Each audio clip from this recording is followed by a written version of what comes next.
A story of survival this morning. A couple get lost in the Texas wilderness along the Rio Grande. They spent days wandering Big Bend Ranch State Park. Now they're talking about the ordeal from a hospital room. Anna Werner is with us. Anna, good morning. Good morning, Charlie, and good morning, Nora. Kathy Fry and her husband love hiking the Big Bend National Park. They got married there, celebrated their anniversary there, and just last week were there camping until the park had to close because of the government shutdown. They moved to a nearby state park, but lost their way and soon found themselves facing a life or death situation. It got to the point where I was starting to have trouble, and we had not eaten in several days. When Kathy Fry and her husband Rick McFarland arrived at Big Bend Ranch State Park last Wednesday, they set out for what was supposed to be a day hike. But by nightfall, they were lost and in deep trouble. We discovered that there had been quite a bit of rain and what looked to be flash flooding that had knocked a lot of the trail markers out of the way. Tired and out of water, the couple had no choice but to spend the night outside. The next day, they tried but failed again to find their way back. After another night in the elements, hypothermia began to set in. By day 3, Fry told her husband she could barely walk. That's when I told him I thought he needed to go and to leave me. One of us has to go, because if we stay there, we're going to die. There was just no way around it. And we said our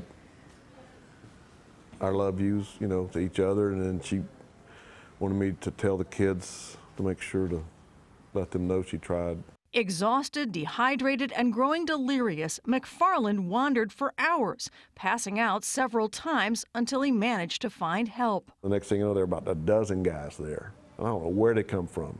Nearly 40 rescuers became involved in the search. This is pretty tough terrain.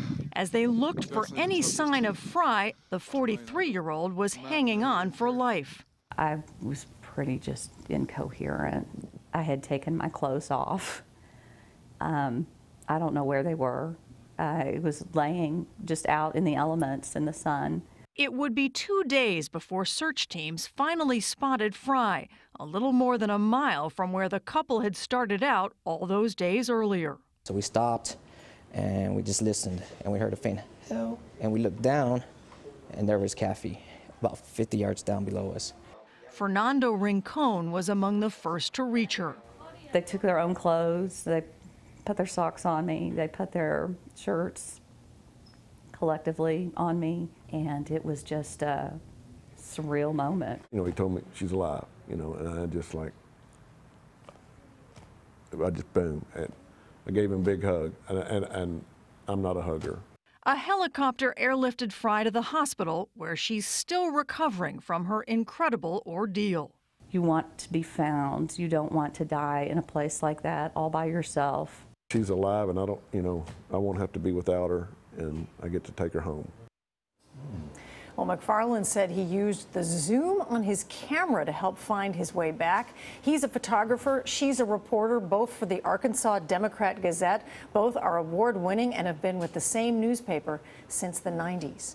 Wow, what a story. And if you've been out to that terrain out there, this is really rough terrain. They wound up with no water, no food. Not a good situation. Yeah, I'm from Texas. I don't know that area, but it looks really tough, and thank God she's alive. And they'd been in the area before, but they got into the state park, different from the national park. And you can only imagine thinking you're going to die alone, like she said. Really scary, really scary. So lucky that they found her. And then the other part of this is because of the government shutdown, as you said, they chose this other park. Right. They went off on another trail, go into the state park, probably thinking that's very similar. But, when you get lost off those trails, it can be really hard to find your way back. So, Anna Werner, great to have you here.